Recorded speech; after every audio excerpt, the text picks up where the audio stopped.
Bada-boo! Hello, I'm Julian Northbrook from doingenglish.com. As you can see, I'm out for a walk. I'll tell you why in a moment. This might be a bit of an odd video. I'm not too sure how I'm going to articulate what I want to say here. But I think for those of you who get it, not all of you will, but hey, what's new? For those of you who get it, I think this will be useful. So, one of the things that I've really learned over the last year especially, but I guess you'd say the last couple of years, is really the importance of learning to understand yourself.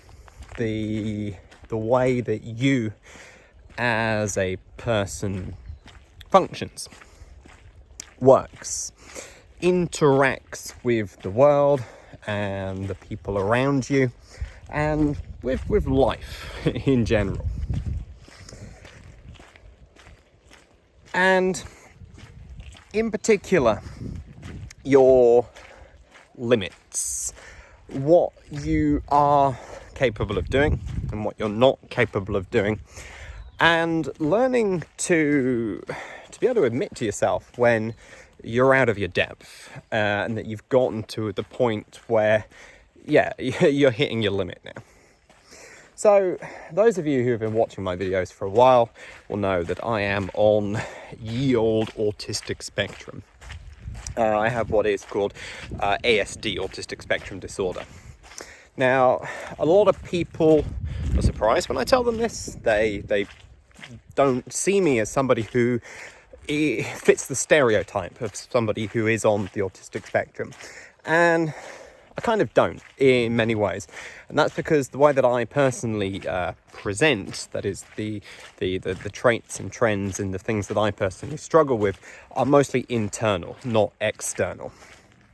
And those that are kind of more stereotypical, I guess, are things that over the years I have learned to control, to manipulate, and to hide, I guess is the correct word there. But the things that I am unable to control are very much the internal things that I struggle with. And for me in particular, that means sensory overload. Noise, chatter, clutter. It's all the same. Strong smells. I find it, well, no, not even find it. It's impossible. I cannot block it all out. So multiple people speaking all over each other, kids screaming in the background, clatter, pots and pans banging, plates clinking, cars outside, the sound of people's footsteps, a clock ticking on the wall relentlessly. I can't stop these things and I can't block them out at all.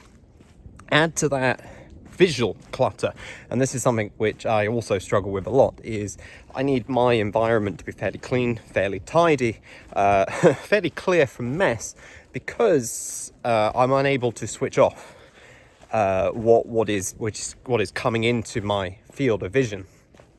So that when you combine that with the sound and the noise, strong smells from cooking, perfume, hairspray, babies, and the mess of all kinds that they invariably make, what happens is I just become completely overloaded and completely overwhelmed. And I need to stop. Come out to somewhere like this, where it's quiet, and where I can just let go of it for a while, to recuperate, to recover, regain my mental energy, as it were. Now, I can now do this quite happily. I can just leave the chaos, shut the door in the midst of everything, and just say, like, I'm going out for a walk. Because I've learned to understand myself, and particularly when I had my diagnosis not quite a year ago now, but very, very early, at the point of making this video this year. By the time it goes out, it may have been last year, early 2019. Because I now understand this about myself and I know what's happening, I'm able to deal with it. But even as recently as, say, 2 years ago, I would have been like, no, It's not, you know, like, as an adult, like, I should be able to deal with this sort of thing. Oh, why is that going all blurry? I would have said things like, as an adult, I should be able to deal with this sort of thing. I've got to learn to endure it and to fight through it. But that's kind of stupid, and it's bullshit, because it's not something that I will ever be able to simply get good at. Like, practice ain't gonna make it better. Just simply being in that environment and just sucking it up and hoping that eventually I will become strong enough to not get overwhelmed and overloaded by that kind of sensory input. It's not going to happen, because I'm not wired up like that. It's fundamentally counter to how my I don't want to say badly wired, because that gives the wrong impression. Differently wired brain works. The point that I'm trying to make here is that you've got to learn to understand yourself. So, like, you, unlike me, you're probably not, well, you might be, but you're probably not struggling with the traits of autistic spectrum disorder. But in a sense, you're struggling with something similar, because you are living, working, using, doing your life in English as a second language. And with that, you have the very, very real reality that you've got to live in a language that you may not yet fully comprehend, that you may not be able to express yourself to the level of your own abilities in. You may be living in a foreign culture where the social cues and social signals that you receive are not the same as you grew up with in your first country, in your first language.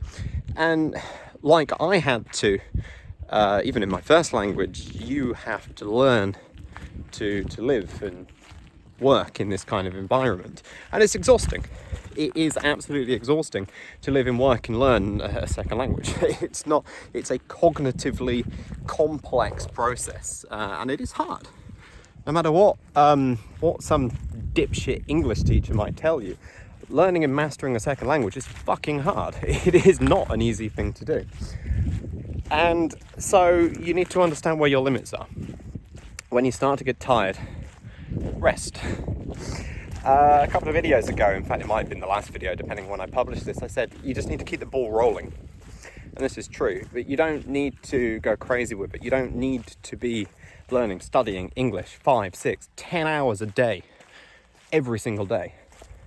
Like, sometimes when you're tired, a minute or two is enough. Like, take the time to recuperate, to rest, to recover. Just like I am doing right now. Not a single person in sight.